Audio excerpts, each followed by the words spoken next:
The restaurant glittered with warm golden lights, wreaths, and soft Christmas music. Yet Olivia felt colder than the December wind outside. She sat alone at a small table by the window, staring at the empty chair across from her, the one her blind date was supposed to fill. Each passing minute made her heart sink deeper, every tick of the clock reminding her of another promise broken. She had dressed in her best emerald dress, curled her hair just right, told herself that maybe this year things would finally change, but instead she found herself watching families laugh and couples share soft smiles, feeling like she was the only person in the room who didn't belong. If you believe in kindness, love, and second chances, make sure to like, comment, share, and subscribe. Your support means everything. She tried to steady her breathing, pretending not to notice the sympathetic glances from waiters passing by. Her chest tightened as she realized the truth. She had been rejected. Not with words, not with honesty, but with silence. Her blind date didn't even show up. The humiliation pressed against her ribs like a weight she couldn't shake. She picked up the menu just to keep her hands busy, though her eyes were too blurry to read anything. She whispered to herself that she was used to disappointment, used to being strong, used to being alone. But tonight, Christmas Eve, was supposed to be different. And then, just as she prepared to quietly gather her things and slip away before her loneliness became any more visible, a soft voice broke through her thoughts. Small, gentle, curious. A little girl, no older than 5, stood beside her table wearing a bright red dress and a matching bow. Her golden curls bounced slightly as she tilted her head, studying Olivia with innocent concern. Behind her, a man, likely her father, stood frozen for a moment, as if unsure whether to intervene. His expression held both apology and something unspoken, something heavy. The little girl pointed to the empty chair. "Can we join you?" she asked with a hopeful smile, as though she had known Olivia her whole life. Olivia blinked, stunned by the sudden warmth in the child's voice. She managed a quiet nod, and the little girl climbed eagerly onto the seat across from her, swinging her legs as though the entire restaurant now belonged to them.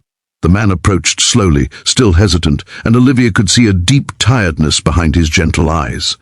He seemed like someone carrying a silent burden. He apologized softly for the interruption and explained that his daughter had noticed her sitting alone and insisted they couldn't let her spend Christmas Eve without company. Olivia's chest tightened, but this time from something bright and unfamiliar: gratitude.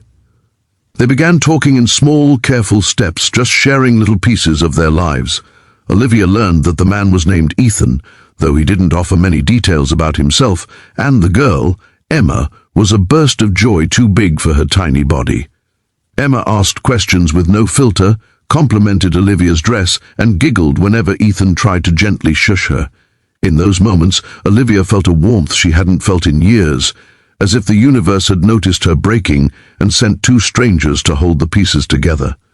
As the hours passed, their table filled with laughter, shared stories, and the unmistakable glow of something healing. Olivia found herself opening up in ways she hadn't expected, admitting how lonely she'd been, how she often felt like life kept skipping over her. Ethan listened with a quiet, intense sincerity, his eyes softening with every word. He didn't pity her, he understood her. She saw it in the way his shoulders relaxed, as though he recognized her pain in his own reflection. When Olivia asked gently about Emma's mother, Ethan looked down for a moment, the silence speaking louder than any explanation could. Olivia felt her heartbeat shift, not out of sympathy but from a profound sense of connection. Here they were, 3 strangers, each with wounds, each looking for something they didn't know how to name. Outside, snow began to fall in delicate sheets, coating the city in white. Inside, it felt like time had slowed to let them breathe in the magic unfolding at their small table.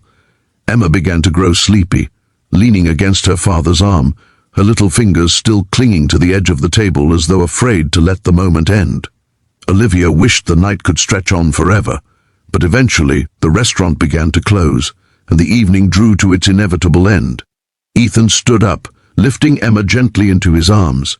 Before leaving, he turned back to Olivia, with a look that made her pulse skip, a look that held gratitude, surprise, and the spark of something new. He told her, almost shyly, that he hadn't planned on eating out that night. He and Emma had been walking past the restaurant when Emma spotted Olivia sitting alone. She tugged his hand and whispered, "She looks like she needs a Christmas friend." And Emma was right. Those simple words hit Olivia with more force than any rejection ever had. As they walked away, Emma lifted her sleepy head from her father's shoulder and waved at Olivia with one last drowsy smile. Olivia sat for a few minutes longer, her heart full in a way she could hardly comprehend. She felt a shift inside her, a spark of hope reawakening. When she stepped outside, she found Ethan waiting. He gave a nervous, almost boyish smile and admitted that he didn't want the night to end. He asked if she might like to join them again sometime, maybe soon. The snow fell silently around them as Olivia nodded, her breath catching in her throat. Sometimes the universe opens a door when you least expect it. Sometimes healing arrives in the form of a stranger's kindness, or a little girl in a red dress who refuses to let you feel alone. If this story touched your heart, please like, comment, share, and subscribe. Your support helps more. Stories reach more hearts. Before you go, comment below, kindness matters.